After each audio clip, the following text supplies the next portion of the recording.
Good morning, my dear students. Welcome to Parth Online Tutorials.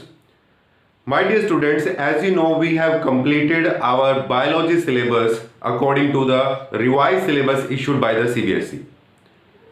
And from today, we are going to revise our syllabus from the beginning.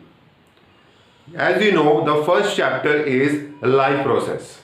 First chapter is life process, and I have selected nutrition part of this chapter for today's revision. So let's start with the definition of nutrition. What is nutrition? The intake of nutrients is called nutrition, or we can say to obtain, it is the process. It is the process, nutrition is a process. It is the process to obtain and utilize the nutrients. To obtain and utilize the nutrients is called nutrition, or simply the intake of nutrients is called nutrition. यानी nutrition, nutrients को engulf करना, ingest करना simply nutrition है, और उसको utilise करना for the generation of energy इसको also called nutrition, उसको न्यूट्रिशन बोलते हैं. बट न्यूट्रिएंट्स क्या है? What are nutrients? They are the sources of energy. Nutrients क्या है? ये एनर्जी के सोर्सेज हैं. And they are of mainly two types: inorganic nutrients and organic nutrients. Inorganic nutrients कौन से होते हैं? They are generally required by the plants. Plants को mainly इनकी basic need होती है. For example, water, oxygen, carbon dioxide and minerals. Minerals present in our periodic table. तो ये इनकी बेसिक रिक्वायरमेंट है प्लांट्स की, इनऑर्गेनिक न्यूट्रिएंट्स की. ऑर्गेनिक न्यूट्रिएंट्स कौन से होते हैं? ऑर्गेनिक न्यूट्रिएंट्स होते हैं for example meat, wheat, fruits, vegetables etcetera, proteins, carbohydrates. These sources are basically required by the animals. ठीक है, प्लांट्स पे इनका यूज करते हैं, but they are mainly depend on the inorganic nutrients for the production of food, और you can say energy. ठीक है, तो ये दो टाइप्स के न्यूट्रिएंट्स होते हैं. हम भी इनका यूज करते हैं. हम जो अपना फूड कंज्यूम करते हैं डेली, हम ब्रेकफास्ट करते हैं, लंच करते हैं, डिनर करते हैं, उसमें ऑर्गेनिक न्यूट्रिएंट्स बहुत होते हैं. हमें भी इनऑर्गेनिक न्यूट्रिएंट्स की रिक्वायरमेंट होती है, for example oxygen and water. But mainly हम डिपेंड होते हैं किसके ऊपर? हमारे for the sources of energy, क्योंकि नाम ही है सोर्सेज ऑफ एनर्जी. तो एनर्जी के सोर्सेज हमारे ये हैं, और प्लांट्स के एनर्जी के सोर्सेज आप देख रहे हो कि इनऑर्गेनिक न्यूट्रिएंट्स हैं. तो ये न्यूट्रिशन और न्यूट्रिएंट का पार्ट्स है. नेक्स्ट है न्यूट्रिशन की टाइप्स, कि न्यूट्रिशन की कितनी टाइप्स होती हैं. ये टू टाइप्स होती हैं, ऑटोट्रॉफिक और हेटेरोट्रॉफिक. फर्स्ट स्टार्ट करते हैं ऑटोट्रॉफिक से. Autotrophic nutrition, it is a kind of nutrition in which organisms obtain their own food with the help of some process. वो some process कौन सी है वो मैं अभी आपको बताऊंगा. मीन्स ये ऐसी न्यूट्रिशन है जिसमें जो ऑर्गेनिज्म है अपना फूड खुद ही जनरेट कर लेते हैं. ठीक है, और with the help of inorganic nutrients, with the help of inorganic nutrients. तो ऐसी न्यूट्रिशन को हम ऑटोट्रॉफिक न्यूट्रिशन बोलते हैं, और ऐसे ऑर्गेनिजम्स जो इस प्रोसेस का यूज करते हैं उनको हम बोलते हैं ऑटोट्रॉफ्स. अभी हम सिंपली थोड़ा डिस्कस कर रहे हैं, क्योंकि जब इनका मेन टॉपिक आएगा तो हम कंप्लीट डिस्कस करेंगे क्या कि कौन सी वो प्रोसेस है, उस प्रोसेस की रिएक्शंस क्या है, उनके डायग्राम्स क्या बनेंगे, वो सब डिटेल्स में आएंगे अभी. नेक्स्ट है heterotrophic nutrition. It is a kind of nutrition in which organism generally depend on the autotrophic, or you can say autotrophs, for the production of energy. They depend on the organic nutrients, and organic nutrients is prepared by the plants.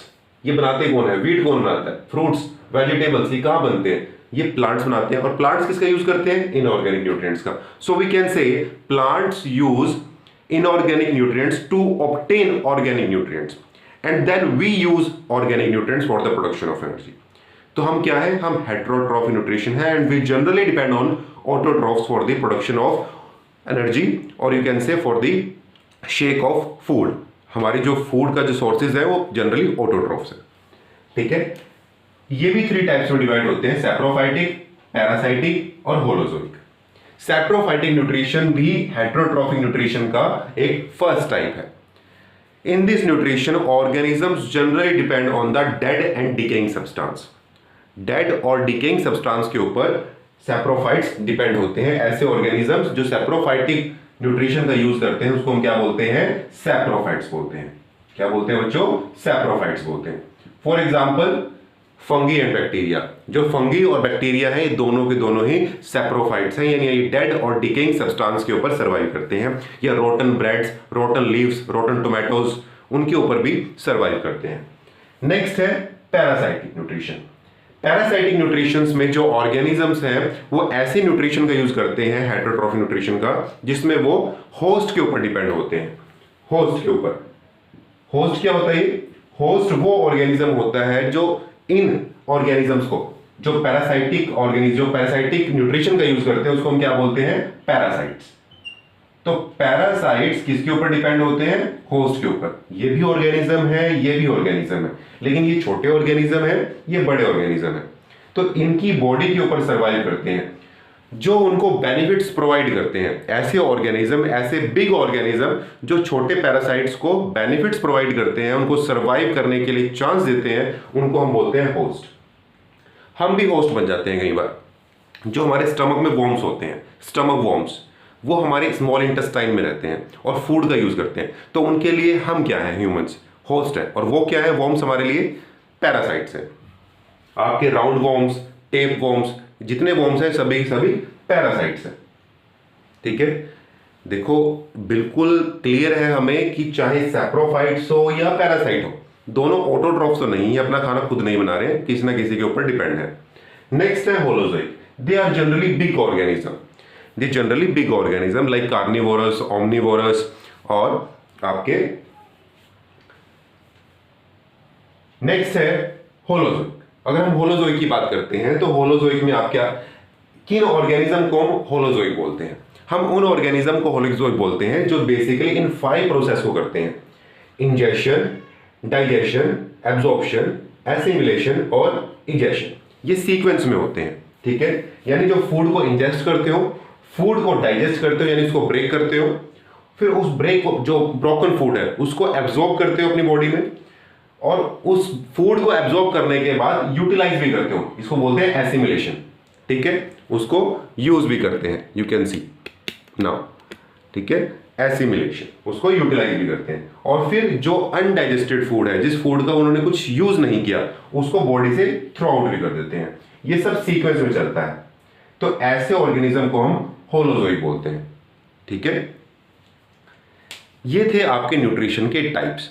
तो हम ये जो generally start करेंगे वो first से करने वाले हैं ऑटोट्रॉफिक न्यूट्रिशन से, कि ऑटोट्रॉफिक न्यूट्रिशन क्या होती है। अगर हम जनरली ग्रीन प्लांट्स की बात करते हैं, green plants obtain there own food with the help of photosynthesis. अब एक वर्ड यहां पर आता है photosynthesis. What is photosynthesis? Photo means light, synthesis means production of food, means the production of food with the help of light is called photosynthesis। और ये generally कहां पर होती हैं? इन ग्रीन प्लांट्स। कहां पर होती हैं? ग्रीन प्लांट्स में।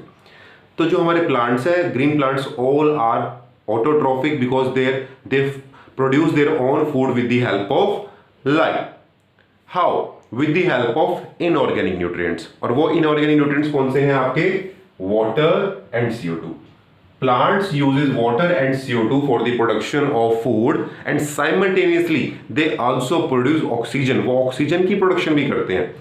So we can write the equation of photosynthesis। Let's see।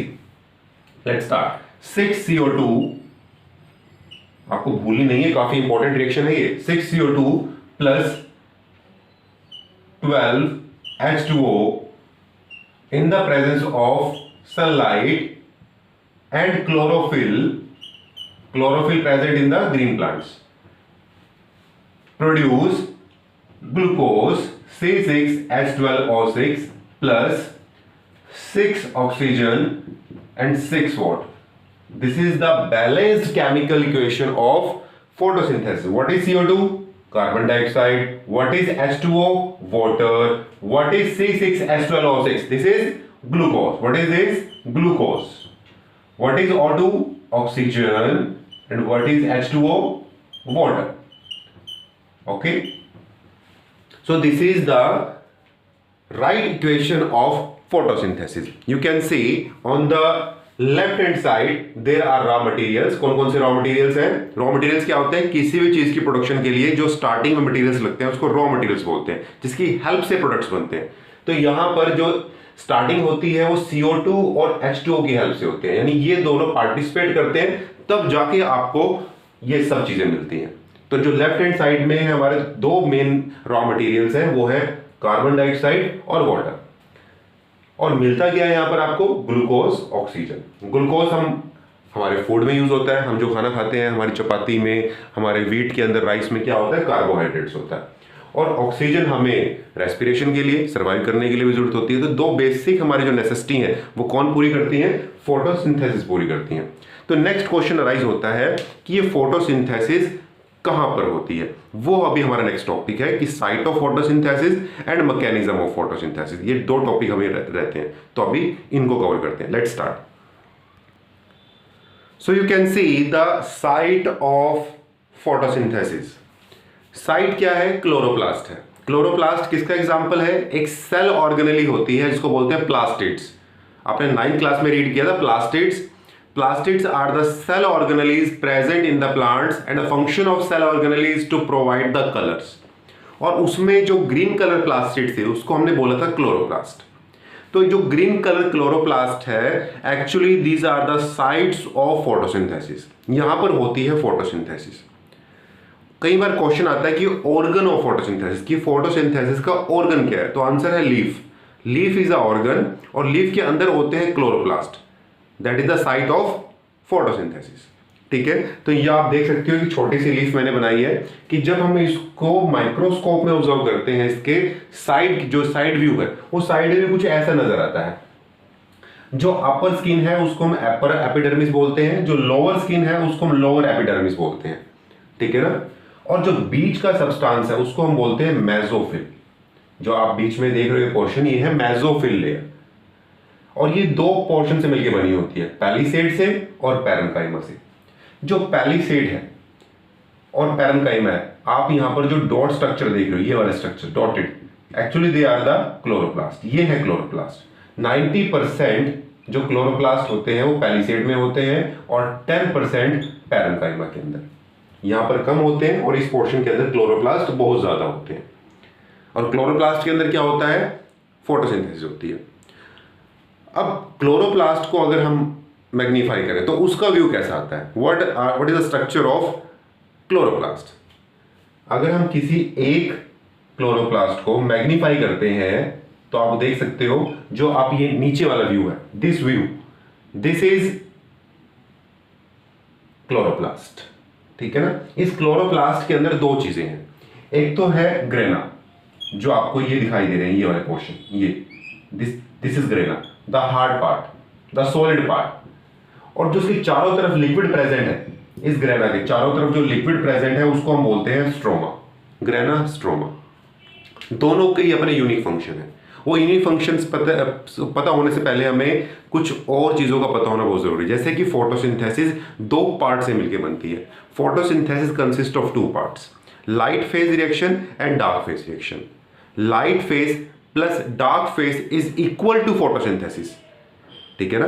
कि लाइट फेज और डार्क फेज से दो रिएक्शन होती है जिनसे मिलके बनती है फोटोसिंथेसिस, और दोनों ही अलग अलग पार्ट्स में होती है। जो लाइट फेज रिएक्शन है वो ग्रेना में होती है, और जो डार्क फेज रिएक्शन है वो होती है स्ट्रोमा में। और इन दोनों से, लाइट प्लस डार्क, इन दोनों से मिलके बनती है फोटोसिंथेसिस। यानी जो अभी हमने रिएक्शन देखी थी एक्चुअली वो दो फेज का कॉम्बिनेशन था। ठीक है? जो लाइट फेज है उससे मिलती है आपको ऑक्सीजन, और जो डार्क फेज है उससे मिलती है आपको ग्लूकोज, दैट इज C6H12O6। क्योंकि हमने जो रिएक्शन लिखी थी उसमें दो मेन प्रोडक्ट्स थे। कौन कौन से थे आपके? ऑक्सीजन और ग्लूकोज। तो जो ग्लूकोज है वो स्ट्रोमा से मिलता है और ऑक्सीजन ग्रेना से। यानी जो ये वाला पोर्शन आप यहां देख रहे हो क्लोरोप्लास्ट का, जो ये पोर्शन है सॉलिड स्टेट, जिसको हम ग्रेना बोल रहे हैं, या कौन सी रिएक्शन होगी? Light phase. और जो लिक्विड पार्ट है वहां पर डार्क फेज रिएक्शन होगी, जिससे हमें ग्लूकोज मिलेगा। तो ये थी आपकी साइट ऑफ फोटोसिंथेसिस। और आप देख सकते हो कि जो लोअर एपिडर्मिस है वहां पर मैंने एक स्पेस छोड़ा हुआ है, इसको बोलते हैं स्टोमेटा। स्टोमेटा क्या है? They are the opening, they are the pathway. ये ऐसा पाथ है जिसके थ्रू जो गैसेज हैं वो एक्सचेंज होती है। जो CO2 है, एक रॉ मटेरियल आपका फोटोसिंथेसिस में CO2 है, वो CO2 प्लांट्स में आता कैसे है? क्योंकि प्लांट्स की नोज नहीं होती है, प्लांट्स के पास होते हैं होल्स उसके ग्रीन लीव्स में, और वो भी निचली तरफ लोअर एपिडर्मिस में, जिसको हम स्टोमेटा बोलते हैं। तो जो CO2 है वो इसी पाथ के थ्रू लीफ में आती है, और जो लीफ के अंदर ऑक्सीजन बन रही है, जो लीफ के अंदर ऑक्सीजन बन रही है वो भी इसी पाथ से ही बाहर निकलती है। यानी exchange of gases with the outer atmosphere कौन करता है? स्टोमेटा करता है। क्या वाटर जो सेकंड रॉ मटेरियल है फोटोसिंथेसिस का, क्या वो भी हमें स्टोमेटा से ही मिलता है? नहीं, वो मिलता है हमें रूट से। रूट्स क्या करती हैं? वाटर को एब्जॉर्ब करती है। कहां से? फ्रॉम सोयल से, और वो भी लीफ तक पहुंचता है। जब लीफ के पास CO2 भी आ जाती है फ्रॉम स्टोमेटा, वाटर आ जाता है फ्रॉम सोयल, जाइलम लेके आता है ऊपर, तो जब दोनों रॉ मटेरियल हो जाते हैं तो क्लोरोप्लास्ट के अंदर पहुंचते हैं। क्लोरोप्लास्ट के अंदर जो ग्रेना है वो ऑक्सीजन देता है, और जो स्ट्रोमा है वो ग्लूकोज देता है। लेकिन वो कैसे देता है, ये हमारा मेन क्वेश्चन है। उसको बोलते हैं मैकेनिज्म। क्या बोलते हैं? मैकेनिज्म ऑफ फोटोसिंथेसिस, कि काम कैसे करता है क्लोरोप्लास्ट। तो हमने क्लोरोप्लास्ट के एनवलप को कुछ ऐसे बना लिया है। जो ये वाला पोर्शन था, यानी this is the actual diagram of chloroplast. इस एक्चुअल डायग्राम को मैंने टेबल की फॉर्म में बना लिया।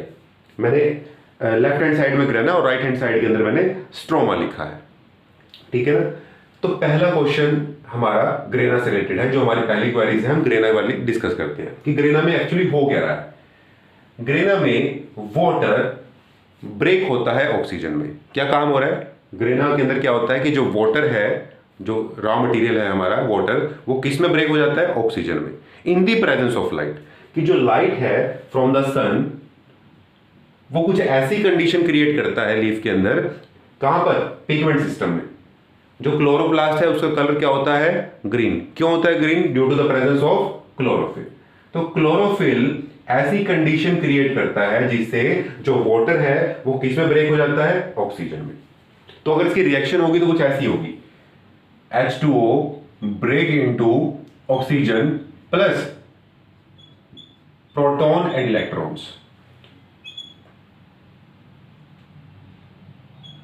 ठीक है। 4 इलेक्ट्रॉन, 4 प्रोटॉन और ऑक्सीजन का मॉलिक्यूल, ये 3 चीजें निकलती हैं जब 2 मॉलिक्यूल टूटते हैं पानी के। When 2 molecules will break, what will the result? क्या रिजल्ट होगा उस केस में? ऑक्सीजन और इलेक्ट्रॉन्स, प्रोटॉन्स। ऑक्सीजन तो बाहर चली जाएगी with the help of stomata, लेकिन जो इलेक्ट्रॉन्स और प्रोटॉन्स हैं वो कहां जाएंगे? वो ट्रांसफर हो जाएंगे स्ट्रोमा में, ठीक है। तो स्ट्रोमा के अंदर आपकी क्या क्या चीज जाती है? आपकी जाती है इलेक्ट्रॉन्स, प्रोटॉन्स और एडिनोसाइन ट्राइफॉस्फेट। एडिनोसाइन ट्राइफॉस्फेट क्या है? आपका करेंसी है, एनर्जी करेंसी आपकी बॉडी की, जो आपको एनर्जी देती है। माइटोकॉन्ड्रिया बनाता है इसको। तो with the help of energy and electrons, protons कौन कैरी करता है? NADPH कैरी करता है, और ये दोनों लेके जाते हैं स्ट्रोमा में। स्ट्रोमा के अंदर रॉ मटेरियल क्या है? CO2, ठीक है। तो CO2 को जब ATP मिलता है और प्रोटॉन्स और इलेक्ट्रॉन्स मिलते हैं तो वो क्या बनाता है? वो ग्लूकोज बनाता है, और ये प्रोसेस चलती रहती है। इसको बोलते हैं कैल्विन साइकिल, क्योंकि कैल्विन ने डिस्कवर की थी तो इसका नाम कैल्विन साइकिल हो गया। तो ये मैकेनिज्म है आपका फोटोसिंथेसिस का। ये हमारा रिवीजन पार्ट था आज का। जो नेक्स्ट होगा वो है हमारा ह्यूमन एलिमेंट्री कैनाल।